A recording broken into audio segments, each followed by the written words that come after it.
A very good morning to you and welcome to the news update on SOUQ News Television. I am Umivi Idolo. The federal government on Sunday secured the release of at least 100 school children abducted from St. Mary's Private Catholic Primary and Secondary School, Papari in Aguara, local government area of Niger State, more than 2 weeks after armed bandits raided the community and whisked away hundreds of victims. The attackers, who struck around 2 a.m. on November 21st, 2025, operated for nearly 3 hours, taking 315 people, including 303 students and 12 teachers, into the forest. 50 pupils escaped within the first 24 hours, but 265 victims remained in captivity until the last breakthrough.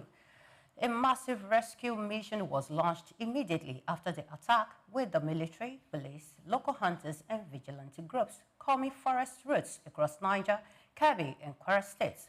Authorities also shut all schools in Niger State and placed federal institutions on high alert. President Bola Tinubu cancelled international engagement to personally monitor the operation, while a 24-hour security cordon and sustained area surveillance were deployed across suspected hideouts. National Security Advisor Nuhu Ribadu, who visited the Catholic Bishop of Kantagura and families of the abducted pupils last Monday, had assured that the children would return safely, although details surrounding the release of the 100 rescued children remain unclear. Channels Television first reported the development on Sunday. Security agencies have not yet issued an official statement as the search for the remaining abducted victims continues. President Bola Tinubu and French President Emmanuel Macron on Sunday held a phone focus to Nigeria's worsening security crisis, with France pledging stronger support against terrorism and mass kidnappings in the north. Macron said France stands in solidarity with Nigeria and will increase cooperation at Tinubu's request, urging global partners not to remain spectators as attacks and abductions draw international concerns. The call came as the U.S. ambassador to Nigeria and a visiting congressional delegation met National Security Advisor Nuhu Ribadu in Abuja over reports of religious persecution and rising violence. Washington has intensified scrutiny in recent weeks, with U.S. officials, including President Donald Trump, repeatedly warning about insecurity and redesignating Nigeria as a country of particular concern. Ribadu confirmed ongoing high-level engagements with the U.S., saying talks covered counterterrorism, regional stability, and strengthening Nigeria-U.S. security cooperation. The diplomatic push follows Tinubu's nationwide security emergency declared on November 26, which ordered massive recruitment across the military, police, and intelligence services. Meanwhile, American officials also visited Benue State amid renewed allegations of targeted killings, though the state government denied claims of genocide. The federal government has released 9 billion naira for the renewed Hope World Development Program, aimed at empowering at least 1,000 people in each of Nigeria's 8,809 wards through jobs, entrepreneurship, and community development. Spread across 3 tranches, 300 billion naira in September, 400 billion naira in October, and 200 billion naira in November. The funds were disbursed within days of receipts. The initiative, launched by President Bola Tinubu in August 2025, is designed to stimulate rural economies and support inclusive growth, aligning with the national goal of a $1 trillion economy by 2030. The release has, however, drawn criticism as federal contractors continue to protest over 760 billion naira in unpaid debts for completed projects. The Ministry of Works clarified it cannot set payment timelines, noting that verified debts will be processed by the Ministry of Finance after ICPC verification. While the World Program marks a shift toward grassroots development, concerns remain over transparency and accountability amid rapid disbursement of funds. World Bank financing to Nigeria between 2023 and 2025 is projected to hit $9.65 billion by the end of this year as new approvals, disbursements, and negotiations accelerate across major sectors. The amount covers loans from the International Bank of Reconstruction and Development and the International Development Association, with total support rising to $9.77 billion when grants are included. The funding reflects growing commitments to power, education, digital infrastructure, health, and social protection projects as the federal government continues to rely on concessional financing to drive reforms and stabilize the economy. Data shows Nigeria secured $2.7 billion in loans in 2023, $4.25 billion in 2024, and a pipeline of $2.695 billion so far in 2025, alongside $52.18 million in grants. Major approvals include $750 million for renewable energy, $700 million for girls' education, $1.5 billion for economic stabilization, and several $500 million packages for roads, healthcare, and digital broadband. Nigeria's World Bank debt has now risen to $18.5 billion, making it the largest international development association borrower in Africa and the third largest globally.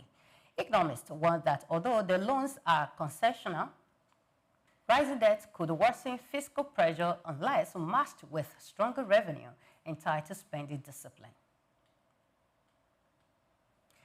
China's exports rose 5.9% in November, beating forecasts as manufacturers redirected shipments to Europe, Southeast Asia, and Australia to offset President Donald Trump's 47.5% tariffs on Chinese goods. Shipments to the United States fell 29%, but exports to the European Union increased 14.8%, while Australia recorded a 35.8% jump. The stronger non-U.S. demand pushed China's trade surplus to $111.68 billion, the highest since June, and lifted the total surplus for the year to more than $1 trillion for the first time. Imports rose 1.9%, signaling weak domestic demand amid China's prolonged property downturn and continued factory contraction. Economists say the loss of access to the U.S. market has reduced China's export growth by about 2%, but firms are sustaining momentum through trade rerouting and increased shipment of electronics, machinery, and semiconductors. Investors now await key policy signals from China's Politburo and the upcoming Central Economic Work Conference.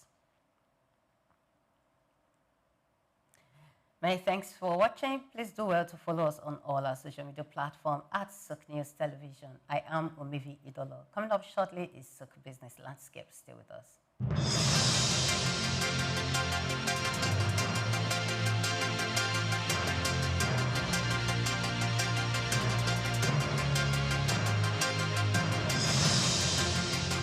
We've got just what you need right here at Femi Wash Media. Call it the Midas touch, and you wouldn't be wrong. Let us record, produce, mix, and master your audio like nobody does. Reach us on our contact today for the best quality job.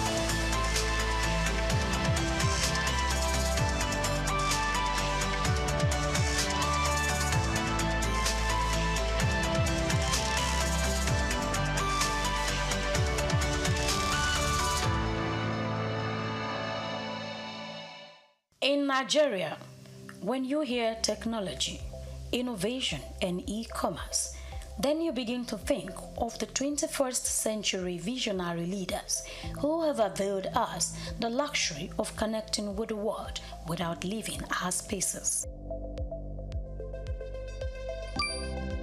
Nigeria, alongside some other developing countries, has occupied the tech space, networking and making a brilliant impact around the world, all thanks to people like LSK.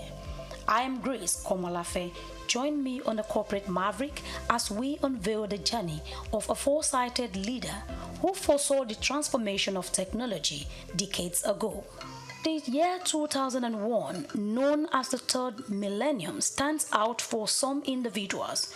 It was thought like every other regular year to some people, as they express the excitement that comes with experiencing a new millennium.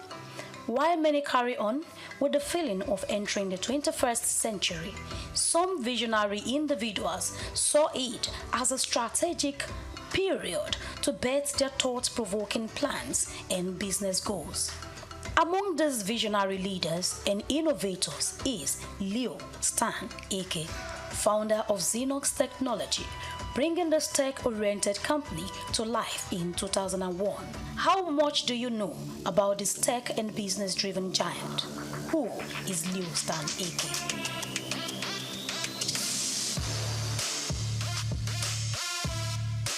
Dr. Leonard Stanley Nnamdi Eke, popularly known as Leo Stan Eke, is one of Nigeria's dynamic and influential figures, an African entrepreneur born into the family of Ihentuge Eke on February 22, 1956, in Imo State, Nigeria. His mom, a dietitian, and dad, a nurse. His root is traced back to Ubommiri Mbaitoli, where he was raised in the household that valued education and hard work. His parents instilled in him the values of discipline and perseverance from a young age. It was within this nurturing environment that Eke's entrepreneurial spirit began to take shape.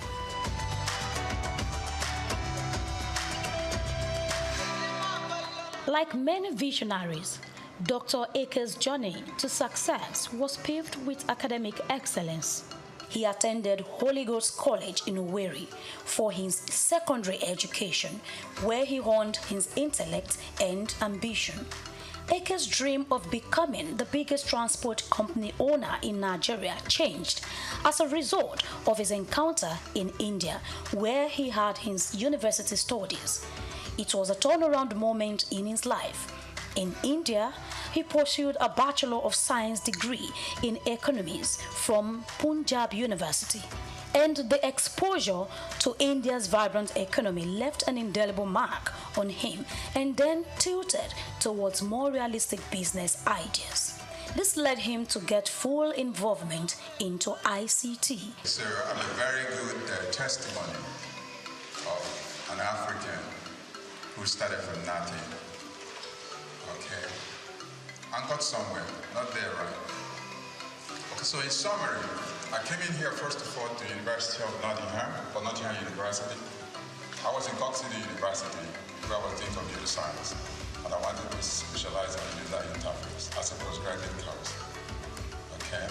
And the system, which I'm sure still exists in the UK, that you have university counselors who observe you in classes and direct you properly. And they thought since I was going back to Africa, there were no computers. And if I got there, I could be frustrated for another 32 years. So they discussed with my parents, and they wanted to know if I could stay in the UK and continue computer science. I said, no, I was going back to Nigeria.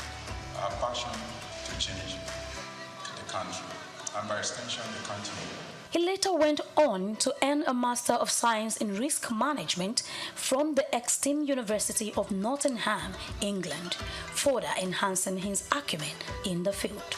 With his tech startups dating back to the 80s, Eke can be put in the bracket of visionaries who saw that ICT would define the world in no distant time. His ICT Solutions company commenced operation in 1989, focusing on desktop publishing and computer graphics. Over the last 3 decades, the company extended operations from Lagos to Port Harcourt and Abuja, implementing several ICT projects across the oil and gas, telecoms, manufacturing, and public sectors. I started small, like any other entrepreneur you read today. Okay, some started in a garage. Okay, most of them didn't inherit wealth. Now, so how could they have started? You start with your own. During our time, you have to start with your own sweat. Okay, until you build such, get to such a level with a system and structure in place. And then people trust you. But because our kids today pass through business schools connected to people, okay, and they now want to go from average above, you understand, instead of starting. A lot of us started from -1. Leo Stan Akers' major hit into the business world commenced with the establishment of SOUQ Technology Limited in 2001. With a fervent desire to contribute to Nigeria's technological space, he embarked on a mission to manufacture computers locally. Now a world-class ICT company providing innovative products and solutions. Under his leadership, SOUQ Computers have emerged as a trailblazer in the industry, earning accolades for its quality and innovation. One of his notable achievements was the attainment of the Windows Hardware Quality Lab Testing (WHQL) certification, showing SOUQ's commitment to excellence. In 2013, the company made headlines with the launch of its computer tablet line, ZPad, marking another milestone in its illustrious journey. Dr. Akers' entrepreneurial prowess extends beyond the realm of technology. In 2018, his company SOUQ made waves with the acquisition of Konga.com, a leading e-commerce platform in Nigeria.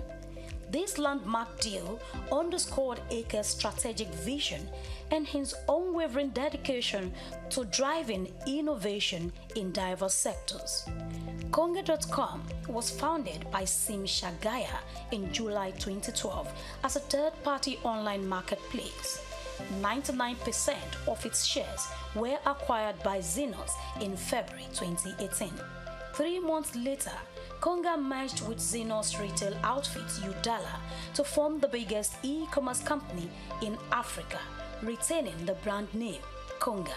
Leonard Stanley Ake also founded BuyRightAfrica.com Limited in 2008, at a time when credit card and e-payment infrastructures were still strange to many Nigerians. He did this to resolve funding issues for ICT projects and companies. He partnered with international financiers to help Africans acquire technology and compete globally. Some other of his establishments are Technology Distribution Limited, Tax Direct Limited, and iTech Solutions. He is involved in ICT Brokers and ICT Connect. Okay, but mine had a call. I had a call on the tech sector, and I've been consistent. And if you remember, my first step was to deal with the doubting Thomases, the media people. And it was like an evangelism. If you prove your worth to press people, to media people, because these are the critics of our time, then they follow you. You get to your destination faster.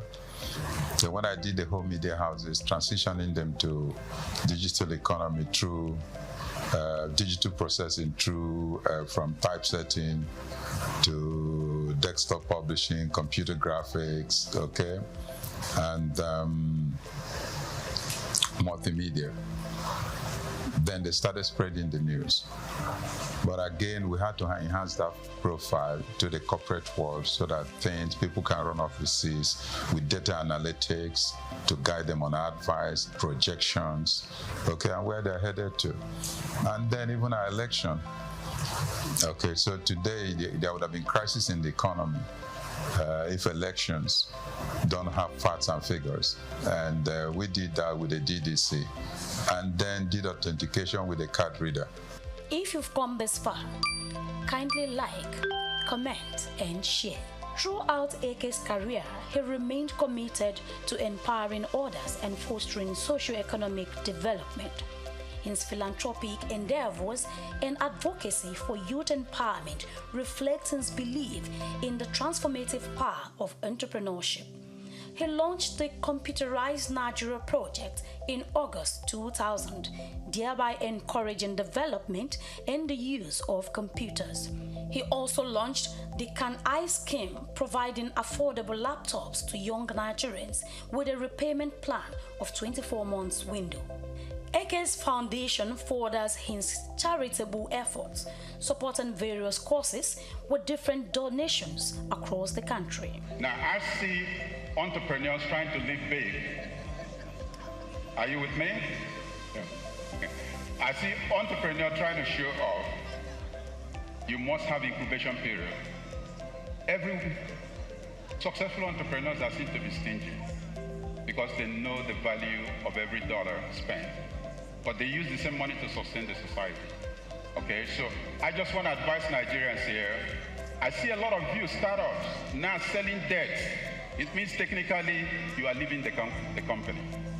And if I'm an investor, I watch your lifestyle. First of all, I see an entrepreneur, Nigerian entrepreneur, he hasn't started, he has an expensive car. Entrepreneurs, startups don't drive the best cars. They hide until they emerge. He was bestowed with the Icon of Hope Award by former President Olusegun Obasanjo on October 1, 2002. He also got Nigerian Science and Technology Achievers of the Year 2003 and Officer of the Order of the Federal Republic of Nigeria OFR in 2004. Eke is also a member of the Nigerian Economic Summit Group and holds a life membership Nigeria Institute of International Affairs. He also holds an honorary doctorate in business administration from Imo State University, Owerri, Federal University of Agriculture, Makurdi, Federal University of Technology, Owerri, and the University of Jos. He is a fellow of the Lagos State Polytechnic, Lagos, Federal Polytechnic, Ida, and Federal Polytechnic, Nekede, Imo State. Leadership is big crisis in the third world. Big subject to discuss. I don't have a complete answer, but as an entrepreneur, I can create platforms for you to decide who should be your leader. But my interest is that I'm excited with this 21st century because this is the only century God did not create any person to be poor. In the past, many were called and few were chosen. In 21st century, many are called and many will be chosen. But you have to decide if you want to be one of those to be chosen.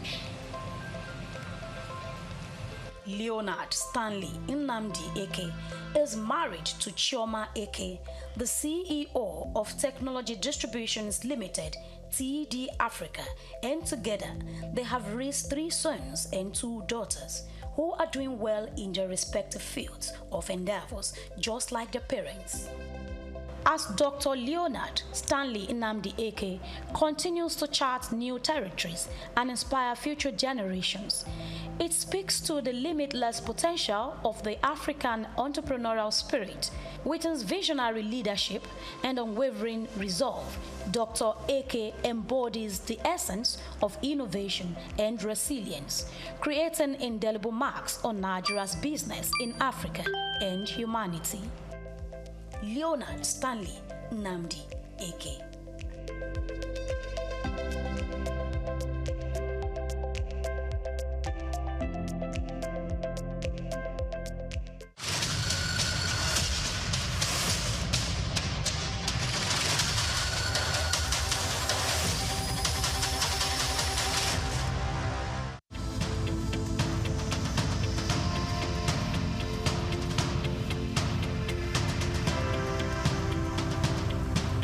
SOUQ Atlantic has become Nigeria's most sought-after city for its high-end infrastructure, prestige, and well-planned city layout, as reflected in an 8-lane boulevard, about 13 internal bridges, underground cables, and green footprints defined by over 30,000 trees. Additionally, having a building in the city has become a trend among the so-called big boys, as was the case with Old Ikoyi, Victoria Garden City, popularly called VGC, Osborne Foreshore, and now Banana Island.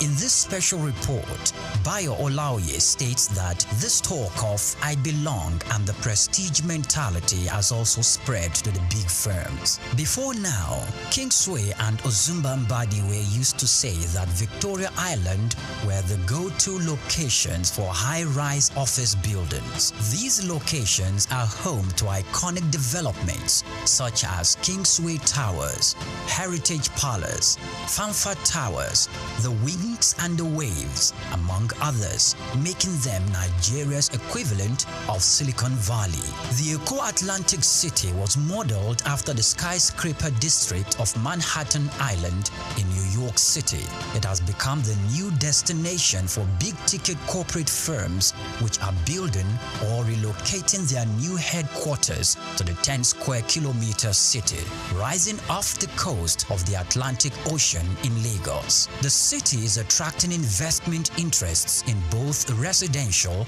and commercial real estate, the latest being MTN Nigeria, preparing to build a new headquarters. MTN is coming on the heels of First Bank, which recently turned the turf to build a 40-floor corporate head office, making the city's most iconic development so far.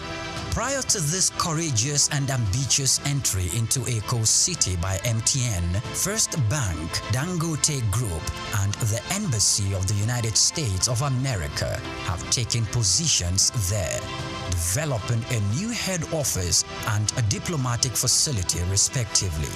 Much earlier, a co-development company had occupied the city as the developer of the Azuri Towers, offering both residential and commercial facilities for high clients and corporate bodies. Arcland Property Investment and SOUQ Homes are also in the city, developing A&A Towers simultaneously. These are the residential developments that will be standing on the 22nd floor and the 33rd floors respectively. Other developments are the Pan-African Towers by Periwinkle Residences, SOUQ Pearl with Champagne Tower and SOUQ Pearl Black Tower, Amni Towers and Ani International Petroleum Development Company, and Louisville Towers by Total Energy Staff Cooperative and Multipurpose Society. Louisville will comprise 300 residential homes spread between 2 towers, a world-class sporting center and a club, retail outlets, and other facilities. It is designed to employ modern technology to achieve smart living and high standards. SOUQ Atlantic is an exclusive luxury city with superior infrastructure that appeals to the kind of investors we have seen in the city so far.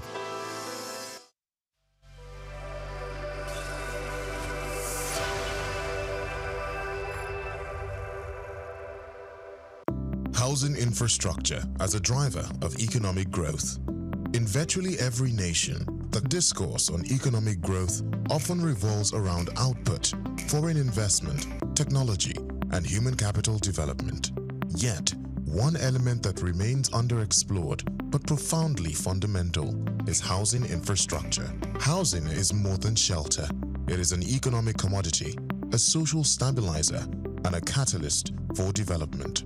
From job creation to stimulating demand in allied industries, and from serving as collateral for wealth creation to enabling urban renewal, housing infrastructure stands at the heart of sustainable economic advancement. At the core of modern economies, housing represents both a consumption good and an investment asset. For households, it is often the most valuable property they own. For governments, housing development is a visible marker of social responsibility, while for economies, it serves as a growth engine with multiplier effects.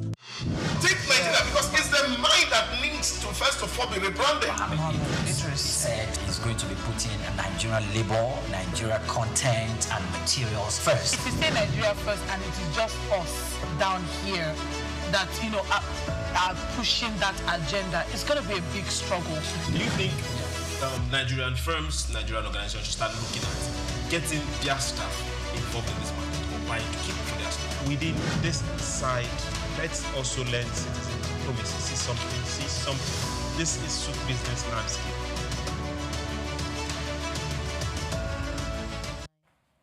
Hello and welcome to SOUQ Business Landscape. It's a beautiful Monday morning and we say let's start the week strong.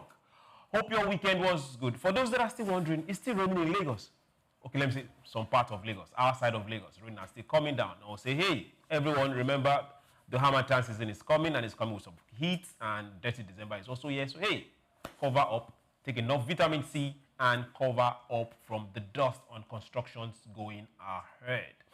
Now, today on SOUQ Business Landscape, we will talk a lot about issues that concern us. First, it's going to be the POS. There is a policy that is happening, and we're trying to see how can we safeguard and make sure things work properly. Hey, we also talk about Trump. There's a big measure that is coming. A buyout is trying to happen, and Trump is trying to get involved. You need to stay here to know what exactly is happening. Then, hey, housing deficit in Lagos. What is Lagos doing? What is happening with construction, importation? How much is it affecting the building industry? There is a lot on this table we will get to iron out today, so you don't need to go anywhere. This is where you are meant to be. My name is SOUQ, Joe Rogers SOUQ, and on this table that happens to be alive, I have this handsome gentleman. Unfortunately, they are taken, so hey, don't worry. The queue is cut. They are not available. On my side, Olumide, good morning. Good morning, SOUQ. Good morning, Mukhtar. Good morning. Welcome to SOUQ Business Landscapes. Glad to be here. Happy New Week. How was your weekend? Not bad. The news of yesterday's coup and being neutralized. Congratulations to President Talon. Congratulations to ECOWAS and also our president for taking that bold initiative to neutralize the whole coup. Coup is bad for business. Okay, coup is bad for business. We also have Mukhtar. Mukhtar, good morning. Good morning to you, sir. You're welcome. Thank you. You're looking all dapper and rested. Thank you, sir. Very much. You're welcome. Yes, so for those that are wondering, yes, just like he said, there was an attempted coup. Our neighbors just down Lagos here. And as we speak, the president is back on his seat and he should do his job for which he's elected for and do it well. So we'll have to hear things like this. Now, let's get straight to our first story for today. It has to do with digital payment landscape. The CAC, as our Corporate Affairs Commission, they are threatening and telling us directly that they will be blacklisting Fintechs, financial techs, that are abating unregistered POS operators. Now, for those that are wondering, there's this policy that both the CBN and the CAC is coming up with, and it takes effect from January 2026. Yes, the Corporate Affairs Commission has warned that it may blacklist fintech firms aiding unregistered point-of-sale operations, that's POS operations across Nigeria. This was announced in a statement released by the Commission's management on Saturday. This particular move follows an earlier directive mandating all POS agents to register their businesses by September 5, 2024. That was last year. Okay, but this year, deadline is supposed to be January. That deadline has long expired, but many operators continue to function without complying with directory requirements. The CAC noted that the non-compliance poses risk to financial integrity, customer protection, and national security. Fintech companies found enabling or processing transactions for such unregistered agents will face sanctions, including blacklisting. The warning signals a tougher enforcement stance as authorities seek to formalize Nigeria's rapidly growing digital payment landscape and curb fraud within the agent banking system. The Commission urged stakeholders to ensure full compliance or risk operational disruptions. Now, for those that are still trying to get their heads around this, every point of sale agent is expected to register with the Corporate Affairs Commission. that particular policy is being driven by the central bank and also the CAC. And now it's mandatory. You must register. The major issues here is they are trying to curb fraud and also security. There are major items in this particular policy. The first being mandatory CAC registration by January 1st, 2026. Is it difficult to achieve this? No, it's not. It's not difficult. The point of sale agents are not like in millions. We just know that, okay, in Lagos, they should be more in Lagos. Lagos, at most, every street corner should have like maybe 100 of them. So registration can even be done online. Right. So why are they not registering? It's quite funny because Corporate Affairs Commission has digitized everything, registration now. I mean, before you would have to hire a lawyer to first help you check whether the name is available. Or go to Abuja. Or go to Abuja. But now you can sit at the comfort of your home and register and do all these things. So it's already there. Now, just like you said, with your phone number, you can register under any of these fintechs, MoneyPoint, OPay, PamPay, and the rest of them. Just your phone number, you can do it, and it's easy. And I think that's one of the things that's been aiding most of these POS operators. And the major thing is to cut down money laundering. Okay. Are you focused on money laundering? Okay, now. Money laundering, anti-fraud, and all that. I mean, several times we've heard rumors about some of these fintechs being hacked or that they are going to close down, and people start to panic. Though people say that OPay is one of the most secure fintechs and all that. They have a whole lot of capital. You pay us when you're done with this advert. No, that's the rumor. Do you understand? So that's why a lot of people. The payment is not a rumor. That is why a lot of people believe OPay, and why people trust OPay is because of the swift transfer. From one financial institution to OPay. It's swift and it's readily there. But what I would also advise is maybe a bit of grace period along with awareness. When you say grace period, 2024, 2025, 2026. Yes, that's why I said awareness. What other grace period are we looking at? Awareness. Round them up, not like police, but assemble them. Okay. And do some sort of like a workshop. Let them understand why they need to register. Let them understand. Let them see what is happening. Let them see anti-fraud. Let them see money laundering and all these things that they could be liable to be charged for. Also, because yes, it's a good thing, but we also need to understand that these PO operators, they operate in rural areas, the nooks and crannies of every corner in Nigeria. And, to the common man, it's the easiest way to get cash rather than going to the ATM bank to queue and all that. And people feel much more. I mean, sometimes I've gone to this POS to send money, and it's quick. It's easier than you walking into the bank. You say you want to send cash. You know what it takes. That's if you don't even meet the queue. So, but then again, we have to understand that anti-fraud has to be nipped in the bud. Okay. So it's a way of just meeting them in the middle. Okay. While you are looking at meeting somebody in the middle, POS operators. Now, let's look at another angle of this particular policy. They are looking at geofencing. They said POS operators should not go beyond 10 meters radius of where they are registered, majorly to be able to identify and say this is the location of this particular POS machine. Should there be an issue? It shouldn't be an issue, and we should not be having this conversation because POS in the first place is a business. So POS should not be handed over to individuals because it's a business. So it should be a registered business that is having a POS account. So at this point, I feel like the CBN should already start sanctioning and, giving penalties to the fintechs that are giving private individuals POS to operate. So as a country, we cannot continue to shift the goalposts. We cannot just have our laws and regulation for having its sake. It has to mean something. So now, security is compromised, integrity of transactions is compromised. A lot of the local scams are done through POS. The other day, last week, Senator Adams Oshomole, on the floor of the National Assembly, said some of his accounts were compromised, and it was done through the new fintechs, through POS. So we cannot just, say every time, have human face, every time say, oh, people need to survive. People need to do the right thing. We all know they are making a lot of money from POS. That's why they are doing it. So how about you do the right thing? To register a business name in Nigeria is less than 20,000. At the time, the CAC were registering business during this administration for free. People just need to do the right thing if we want this country to be where it is. Now, POS has been linked to terrorism, financing, and all of that. That is why the whole idea of geofencing comes to bear.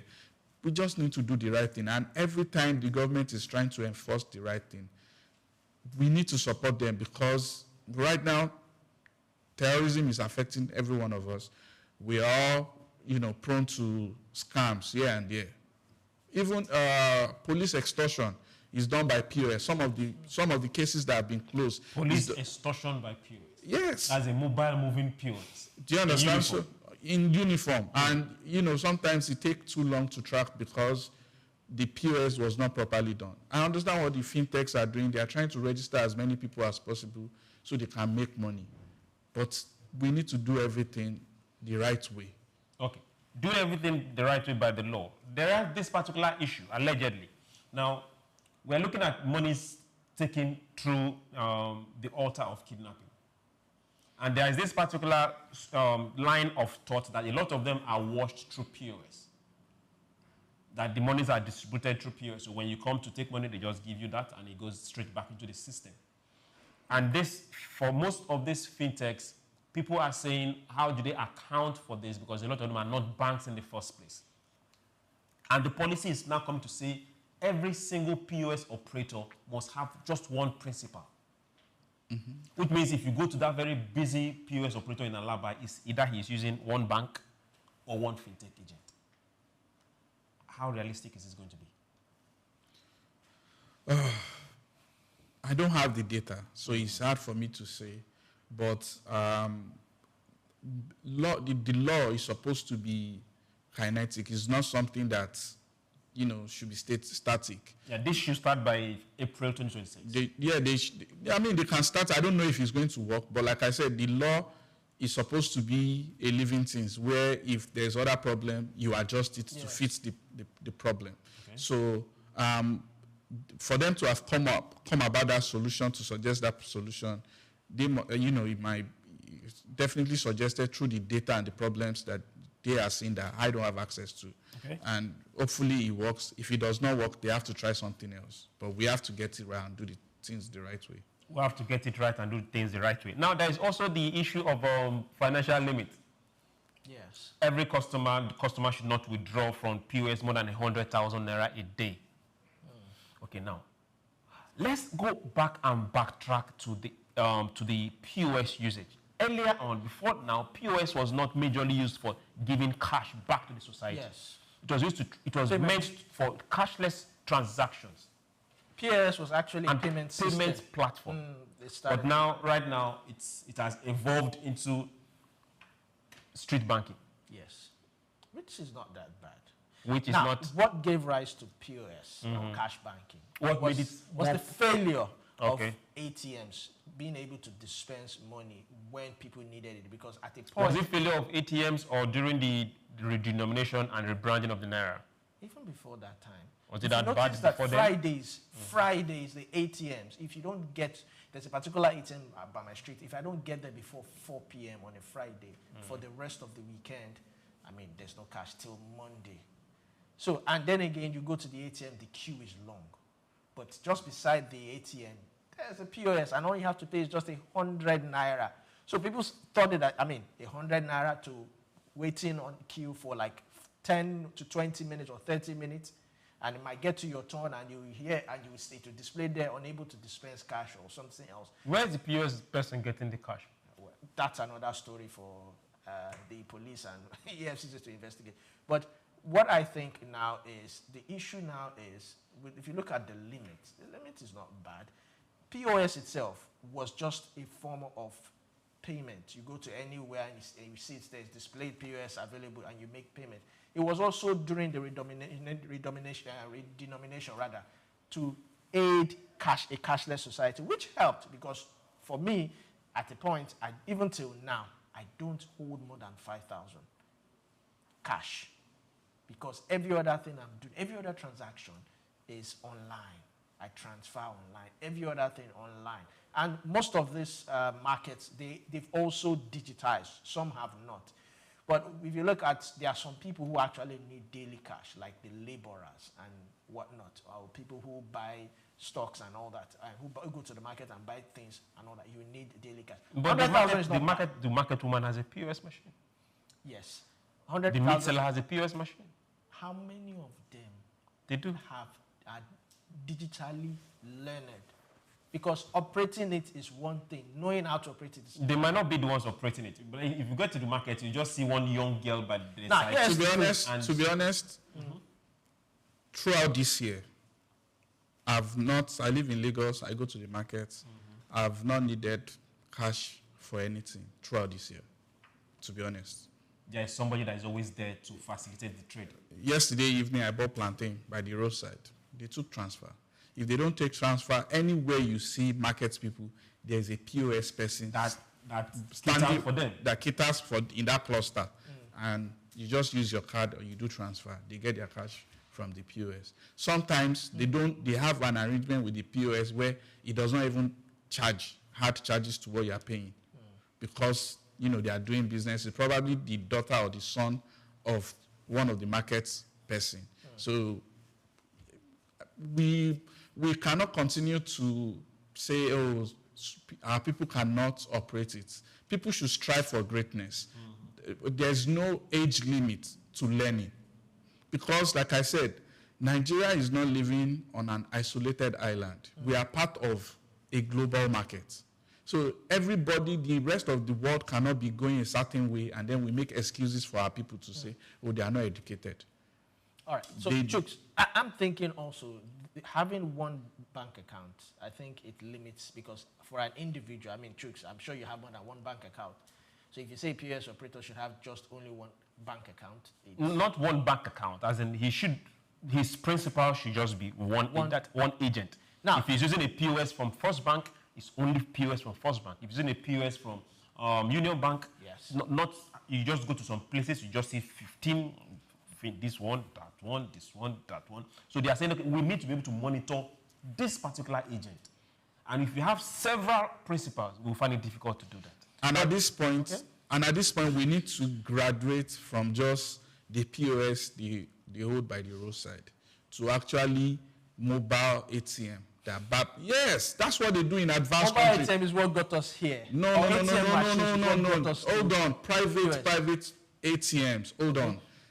You go to restaurants, you go to like any restaurant, they have their own small ATM machine that is owned by the restaurant. Okay. You go to a barbing salon, they have the same thing. That's what they do in the Western countries. Good. So they just don't have people by the roadside having 1 million, 2 million naira in their bag.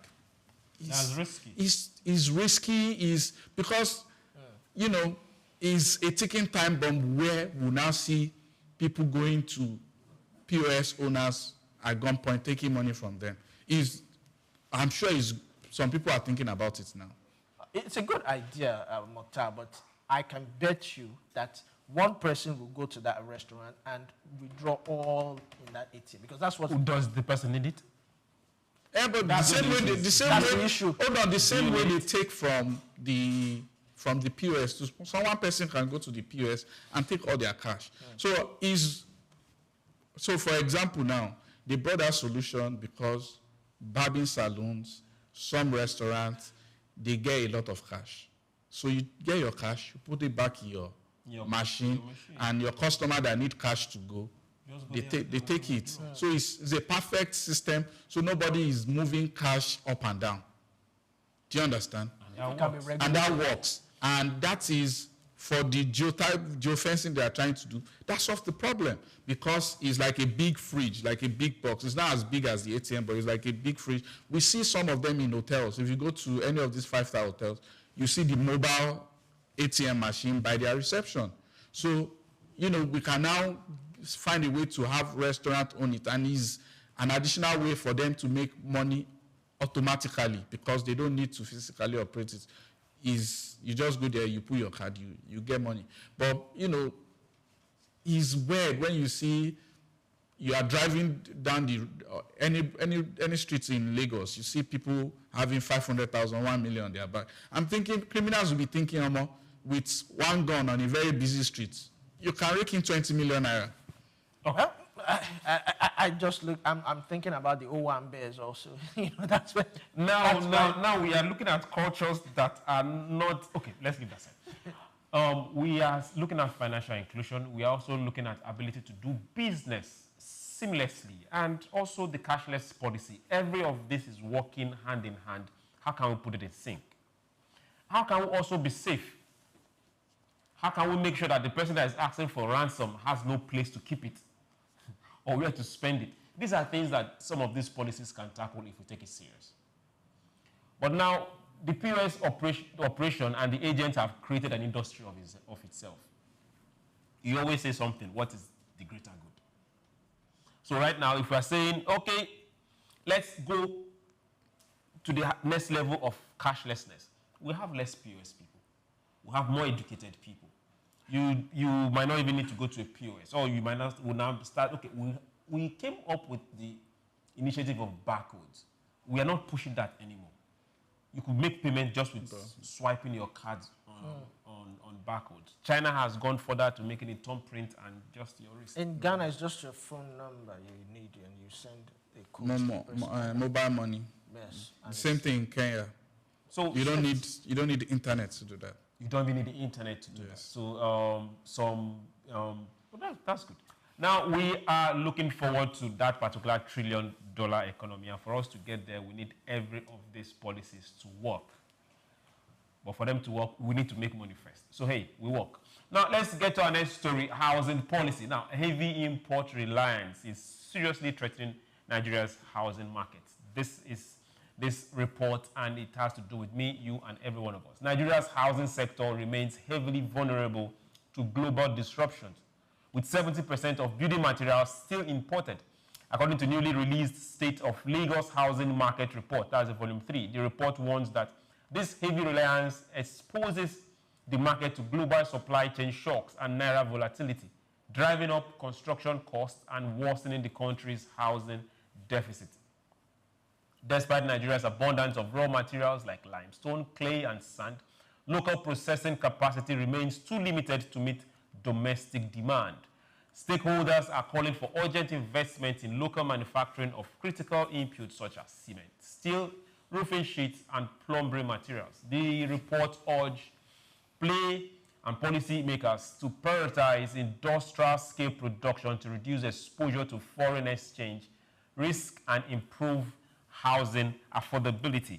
Now, when we talk about housing, people just look at it as it's something for the rich. No, if the real estate sector of any economy is thriving, that is a direct reflection that that economy is thriving. But now, let's talk about our own peculiarities. We worry ourselves about local manufacturing and the issues and things that drive the economy. We still depend on importation of these materials to now drive the economy we are looking at. Housing. Dangote came, Boa came, Ibeto came, and a few others, and they've tried solving the issues of cement, even though we still import cement in this country. How can we, as a people, focus on housing and say, okay, let's cut down by 30, 40, 50% of materials needed for building and start making them here? A lot of more than 90% of the ceramics we use for toiletries and plumbing are imported. Roofing sheets, oh well, that should be almost 100%. Cables, we used to make a whole lot of them here, but we are dwelling in that. How can we resuscitate this industry? There are so many factors, but the first one is, as a people, we don't strive for excellence when it comes to manufacturing.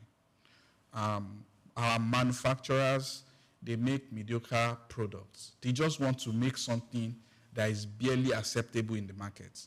We don't strive to compete with the world to make one of the best. So that is why even when we are producing something, majority of the market will still want to import because it's better. Look at our Nigerian tiles.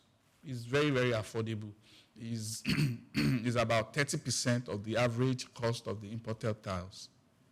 But people don't buy it because in 6 months, it starts fading off. Look at our Nigerian roofing sheets. In 2-3 years, if we go to Ibadan, we see it. It turns brown, it rusts. You have to change it after 2 or 3 years. Because we are trying to produce a cheap product. Then we come up with something that is not as good. So at the end of the day, people will have to import.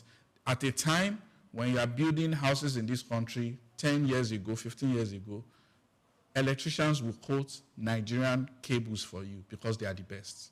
Then what happens at the time where we're able to get a product that can compete?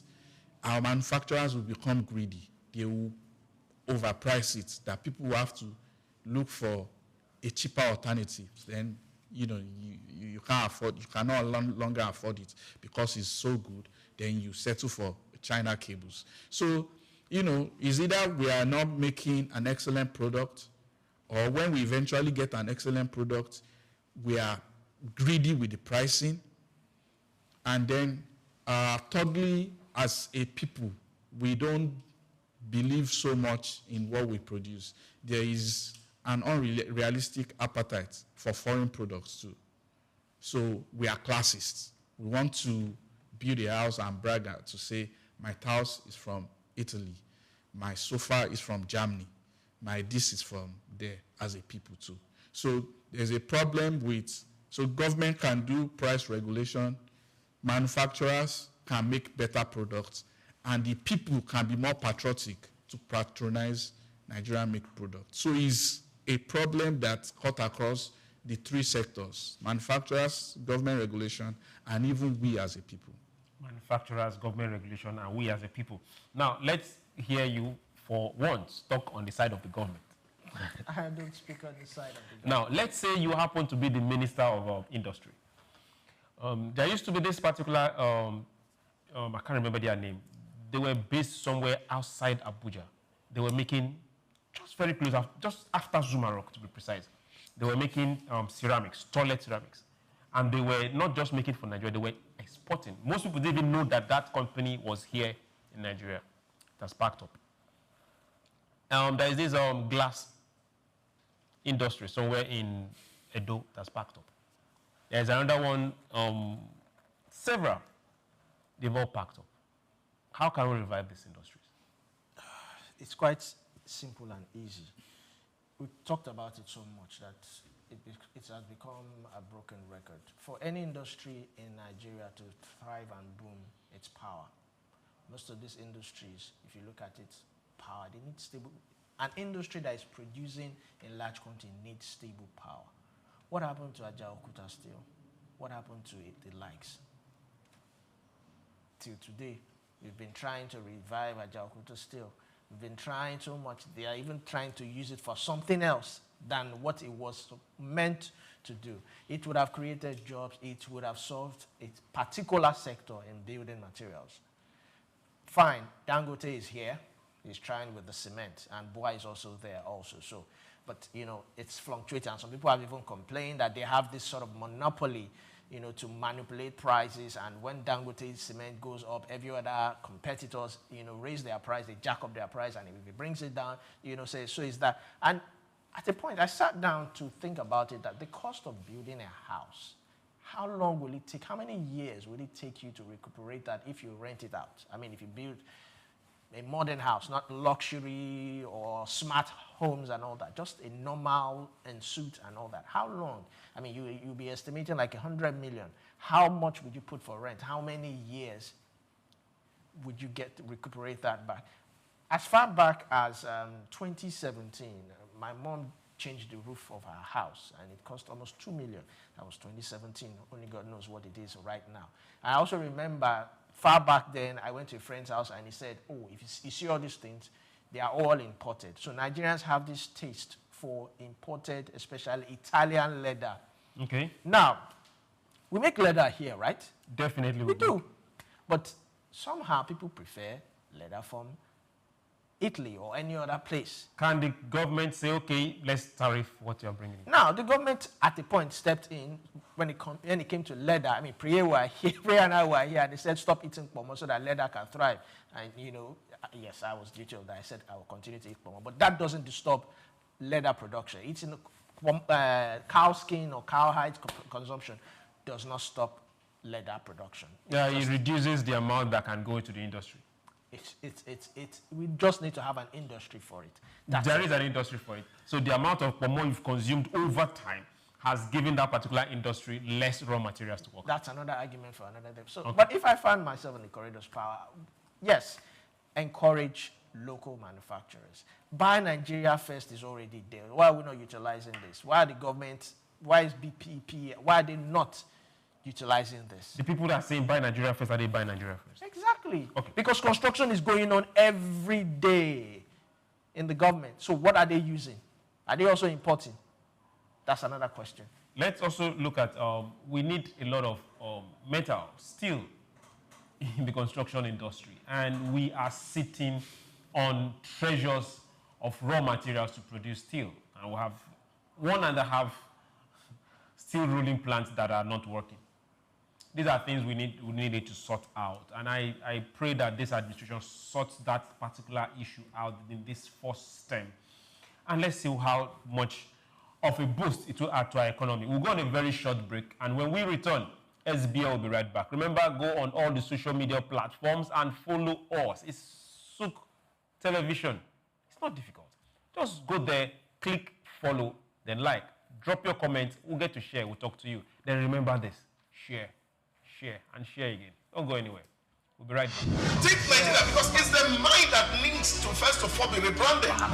He said he's going to be putting Nigerian labor, Nigeria content and materials first. If we say Nigeria first and it is just us down here that, you know, are pushing that agenda, it's going to be a big struggle. Do you think Nigerian firms, Nigerian organizations should start looking at getting their staff involved in this market or buying to keep for their staff? Within this side, let's also learn citizen diplomacy. See something. This is SOUQ Business Landscape. Housing infrastructure as a driver of economic growth. In virtually every nation, the discourse on economic growth often revolves around output, foreign investment, technology, and human capital development. Yet, one element that remains underexplored but profoundly fundamental is housing infrastructure. Housing is more than shelter. It is an economic commodity, a social stabilizer, and a catalyst for development. From job creation to stimulating demand in allied industries, and from serving as collateral for wealth creation to enabling urban renewal, housing infrastructure stands at the heart of sustainable economic advancement. At the core of modern economies, housing represents both a consumption good and an investment asset. For households, it is often the most valuable property they own. For governments, housing development is a visible marker of social responsibility, while for economies, it serves as a growth engine with multiplier effects across sectors. According to Bayo Olaoye, veteran journalist with SOUQ News Television, well-planned housing infrastructure is not just about erecting buildings. When integrated with urban planning, it prevents slum expansion, enhances livability, and boosts productivity. World Bank estimates show that the real estate and construction sector contributes between 7% and 14% of global GDP, depending on the region. In advanced economies, such as United States, housing-related activities, construction, real estate, mortgage finance, home improvement, and property services are major drivers of employment and wealth creation. In emerging economies like Nigeria, housing contributes about 3.1% of GDP, though with vast untapped potential. Its influence cuts across financial markets, labor absorption, raw material demand, and energy consumption patterns. One of the clearest pathways through which housing drives growth is job creation. Development requires diverse skilled and unskilled labor, from architects and engineers to masons, electricians, and artisans. The construction phase alone is labor-intensive and generates immediate employment. Beyond that, housing stimulates growth in allied sectors such as cement, steel, timber, and glass. Industries producing furniture, interior decor, and home appliances thrive as household spending increases, while financial institutions expand their mortgage and insurance portfolios. The International Labour Organization, ILO, estimates that each housing unit constructed generates between 5 and 7 jobs, depending on project complexity. In countries grappling with high youth unemployment, this represents a powerful avenue for labor absorption and poverty reduction. Furthermore, housing facilitates wealth accumulation and capital formation. Unlike consumer goods that depreciate, housing retains or increases in value. For many households, home ownership is the foundation of financial security and upward mobility. Housing assets also serve as collateral for credit, driving entrepreneurship and industrial growth. However, in many developing nations, underdeveloped housing finance systems limit credit access, stifling broader economic potential.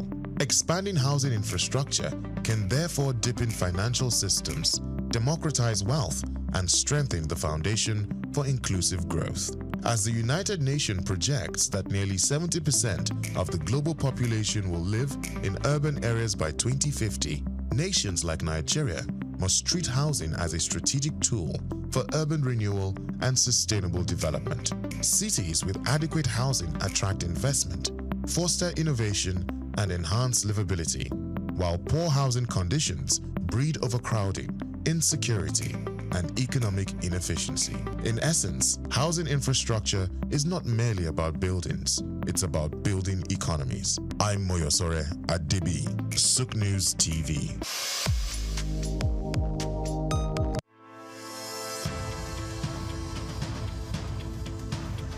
At the heart of a strong currency lies a simple principle. The demand for local goods drives production, creates jobs, reduces reliance on imports, and ultimately stabilizes the exchange rate. Countries like Rwanda, South Africa, and Egypt have achieved remarkable success by investing in their own industries. Rwanda has built a textile industry that competes with foreign imports. South Africa has developed a powerful automobile sector, and Egypt has excelled in agribusiness exports. These nations have strengthened their currencies by prioritizing local production, consumption, and exports. Nigeria, with its vast resources, stands at the threshold of a similar transformation. When Nigerians buy locally made products, fewer dollars flow out of the country for imports, preserving foreign exchange reserves. As local industries become more competitive, they can also expand exports, particularly under the African Continental Free Trade Area, bringing in foreign exchange and strengthening the naira.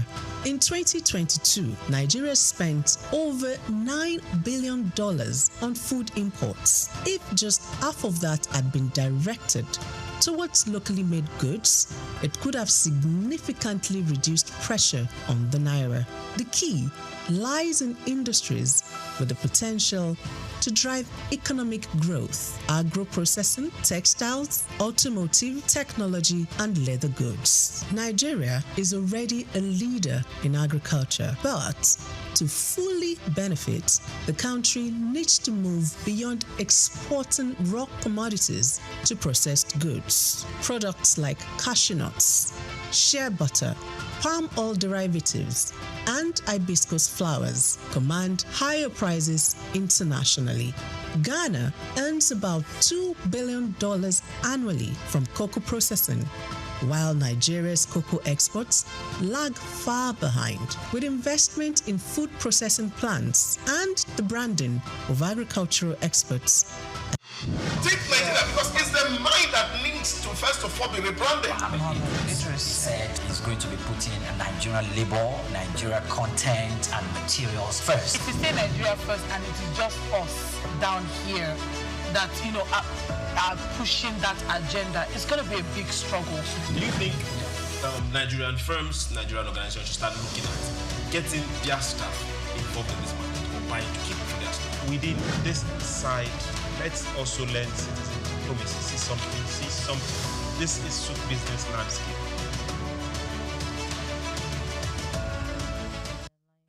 Welcome back. It's still SOUQ Business Landscape, and this is the table to be. My name is SOUQ John Rogers SOUQ. Olumide is here, and Amin Mukhtar is also here. We've been talking infrastructure development before we went on break, and we are still going there. But right now, we'll be talking about something very specific. It has to do with water and a location in Lagos. Now, for those that are wondering, where are we heading to? Lekki, to be precise. Those living in Lekki all the way, VI is even involved. VI, Lekki, all the way down to Ekpe, you have this issue that has to do with water. Now, dear residents, let's talk. See why I say get to our social media handles, let's talk.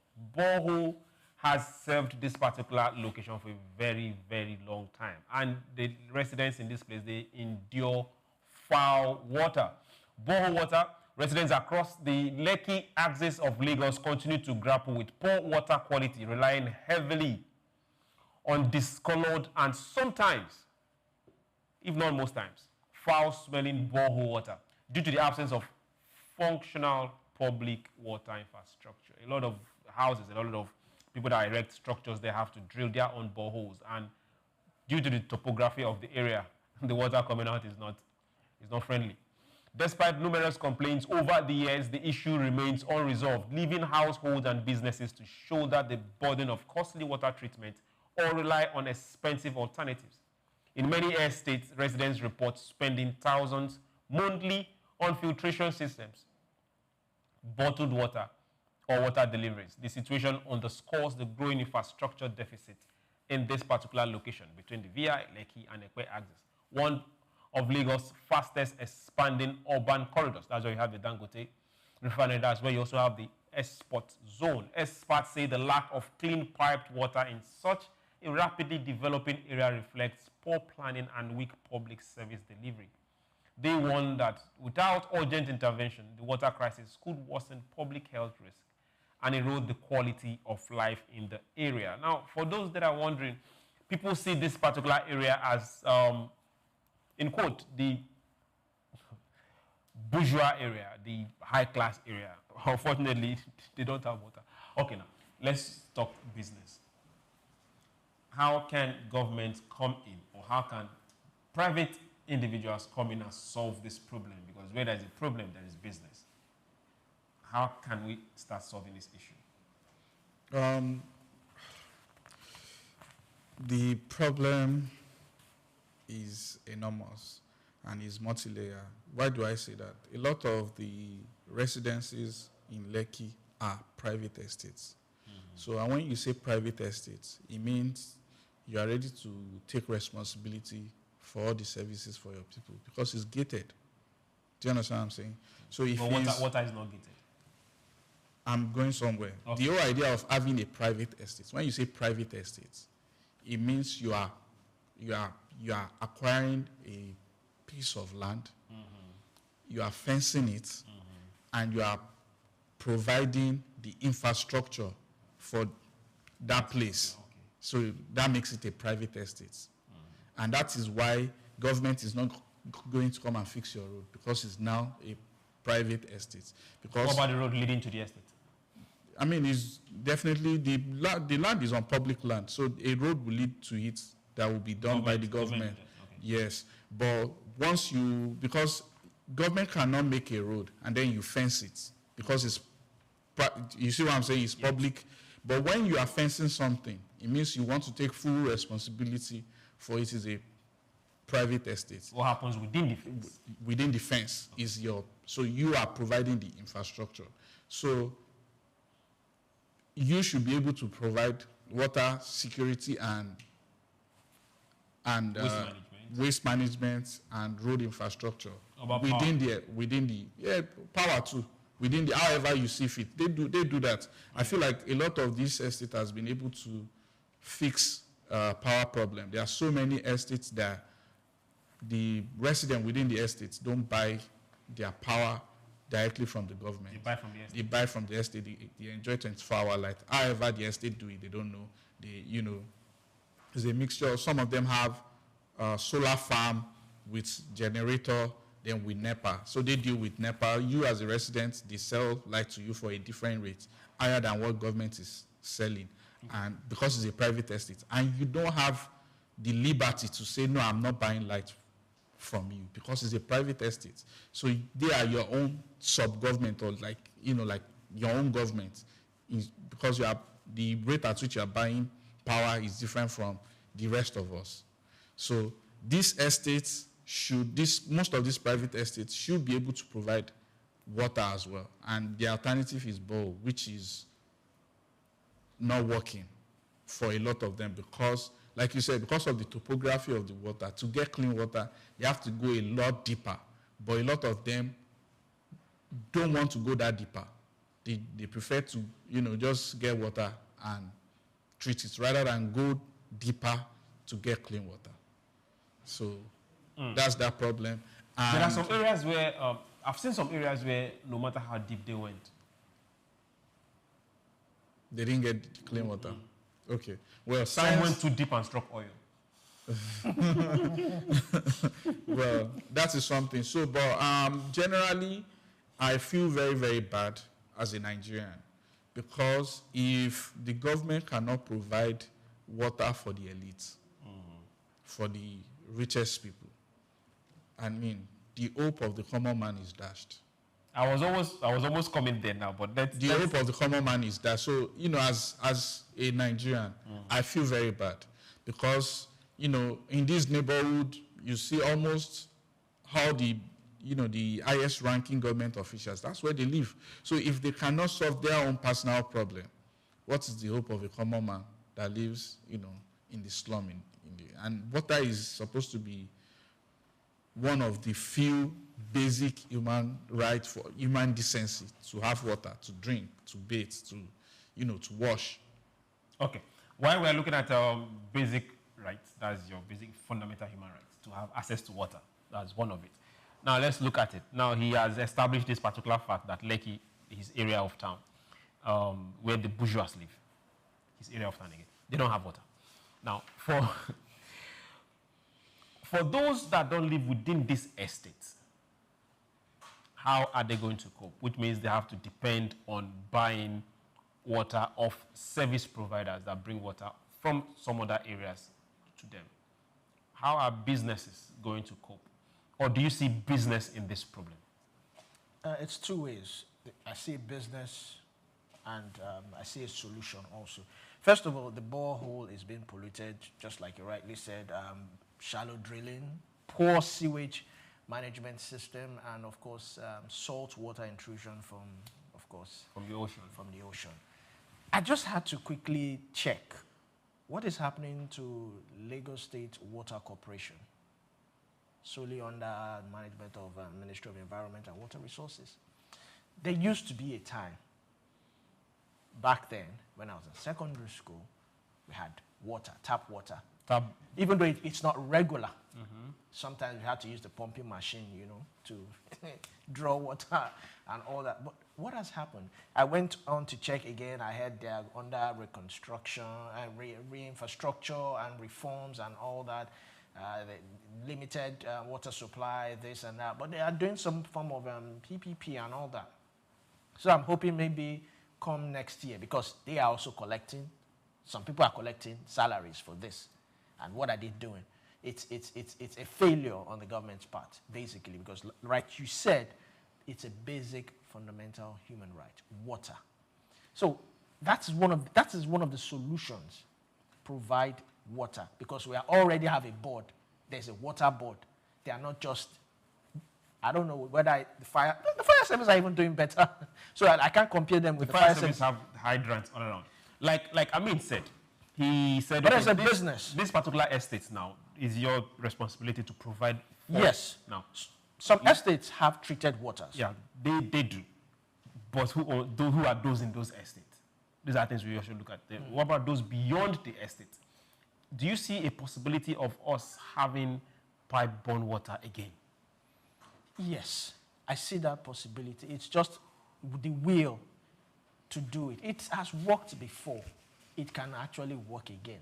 Revive it. Just like I said, I went on their internet. They are going through infrastructure and reform. So hopefully by next year, I mean, give or take next year, they should have reformed. And they're also partnering with the private sector, maybe in terms of sponsorship and whatnot. So it should be revived. It can be revived. It's just mapping out and making sure. Now, fine, they might come with the excuse, which is not really an excuse, that they cannot cover the whole nooks and crannies of Lagos. But at least if you can cover some certain parts, the places like the Lekkis and the Vias, where we know that the water there is contaminated, if you can start from there, provide them water, you might raise the cost, but people would still prefer it than sorting for private water tankers. I remember in Ibadan, some other places, you can actually get a water tank, call for a water tank. I think it was around maybe 10,000 then. I don't know how much it is right now. And they will come, they will load your, fill up your sewage tank or what do you call it, and that's it.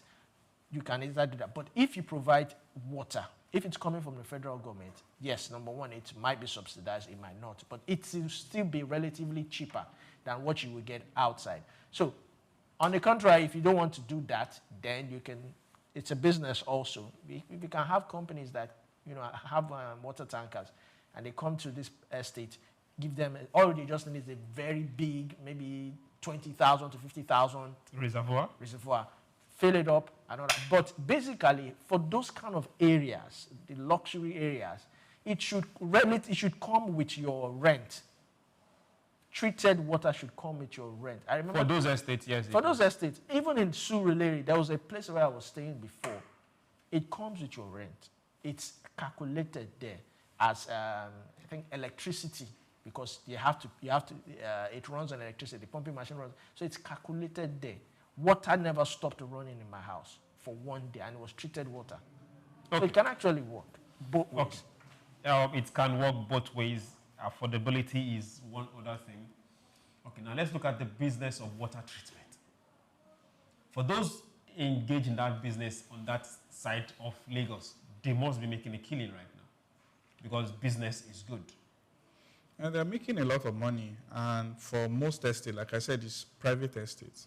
So they charge service charge, you know, and those are part of the cost components of the service charge. So it's both a lot of money for the people that are directly engaged, and it's also an additional income for the property owners and property managers, because, you know, they make money, they had their markup to whatever they spend on water treatment and to generate water.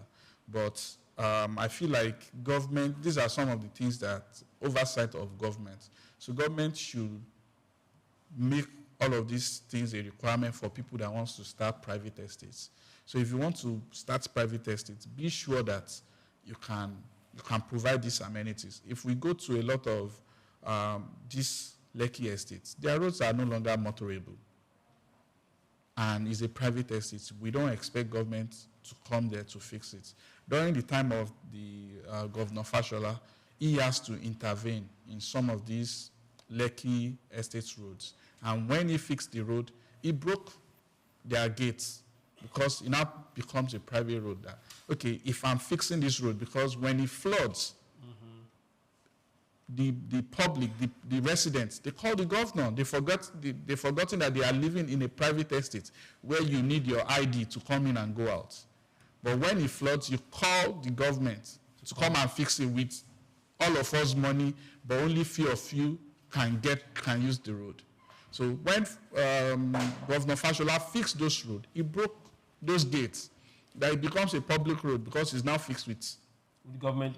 So these are some of the things that, as a people, we have to be able to iron out and know where to put our grievances. And people cannot just, you know, without any knowledge, just buy a plot of land, fence it, start selling at exorbitant money, and you can't provide the basics for the people that are buying it. So the government should protect the people that are going to buy from this private estate to make sure that they are buying into something that is worth it. If not, we will continue to use public fund to fix infrastructure for selected few people that have chosen to live in a private estate. Okay, now let's talk about this proliferation of boreholes. Geographically, it's not good for the environment. Yes. Now, we now see where people get into an estate and every single house is drilling a borehole. Yes, especially up north. Up north, in some places, in FCT in particular, they started having earthshake, which is like mini earthquake, where everybody will feel it like, you know, and mini tremor. Yes, and it's as a result of boreholes and quarries. And quarries. And, you know, this present administration, through the FCT minister, water is one of the major projects that he's doing. He has started a project, you know, engaging the Chinese to supply water to the people that are living at the outskirts. So they started the project already, fully funded. So I'm happy for that. And Abuja is one of the few cities in Nigeria that I'm very sure that is properly planned. 15 years ago, when I used to go to Abuja for holiday, we have government water running, clean water. In every house. In every house that runs. But as the city expands, there goes unplanned neighborhoods. So, but the FCT minister is going into the, you know, the developing neighborhood, the outskirts, to do this water project. Because if you are doing water projects in a developed area, you have to start breaking roads to lay pipes, and is politicking. Then you people will come to the news to say, oh, they are being targeted. There's this. So it's too much. So, but he is taking a step. He's trying to make sure there's water in the developing neighborhoods and the satellite towns in FCT. And I hope other governors can do that. For Lagos, we can tell, without being professional, how it's going to be complicated if we want to start laying pipes. Yeah, but we can have water treatment plants or water works in different sections. You can have on the mainland, different from what we have on the island. Yes, that way it will be that difficult. Yeah, I was going to say every estate should have, all those private estates, government should find a way to mandate them to have a plant, a water plant that can supply the estates so that they can limit the number of boreholes. So instead of having an estate with 100 residents, 100 borehole, you can have one that supplies the entire estate. These are some of the things that government should start looking, because, like you said, Abuja, I can tell you for a fact that Abuja is already experiencing earthshake and, you know, tremor due to density of borehole. We look forward to good development, and it starts with good planning. Then we invest. Now let's get to what's happening with food control. NAFDAC is warning against rising sale of banned food items. As the National Agency for Food and Drug Administration, NAFDAC, has issued a strong warning over the increasing presence of banned food products in Nigerian markets, including noodles, pasta, sugar, tomato paste.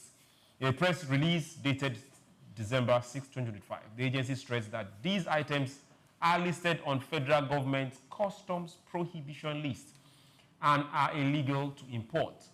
NAFDAC warned consumers and traders that continued circulation of this contraband product poses health risks and violates national food safety regulations. The agency urged market operators, importers, and retailers to comply with import laws and regulatory standards or face stiff penalties. It also called on security agencies to intensify border surveillance and crack down on smuggling. NAFDAC's warning highlights the persistent challenge of enforcing food safety rules amid porous borders and weak supply chain monitoring. We've talked about this on this particular table, and we'll stop talking about this. The health of people are more important than the monies or profit you make off your business. So please, if you are engaging in any of these activities, it's a crime. It is a crime. So we beg you, you need to stop it. And for those that are selling to the final consumer in the market, the consumer might not know, but you know. Also stop. Profit is not everything. Life is way, way more than profit. So that is more of a public service announcement for us. Now let's get to the money market, the money news of today, not just the money market. Monies state governments are taking, and we are asking ourselves this major question. KB state governor approved 10 billion, again, 10 billion loan for additional 1,300 Hajj slots. You heard us. The KB state government has approved a 10 billion loan to secure 1,300 additional Hajj slots for 2026 pilgrimage, drawing praise from the state's pilgrimage welfare agency. Executive chairman of the agency, Alhaji Farouk Aliu Yaro, announced the development at a press briefing in Birnin Kebbi on Saturday. He commended Governor Nasir Idris, describing the gesture as a decisive and humanitarian move that saved many intended pilgrims from missing the spiritual exercise. Okay, now, on this particular table, remember what we do here. It's about business development and the economy. Now, let's put this on this table and talk about it. Loan of 10 billion for pilgrimage. Are we on the right side?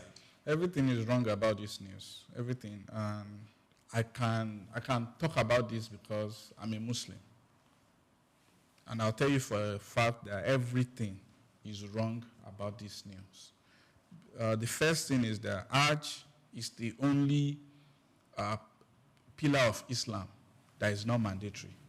That's the only one that God says you don't have to do it if you cannot afford it. Then, secondly, there is a principle that guides it that says even if you can afford it, but you don't have all of the money, don't take loan to do it.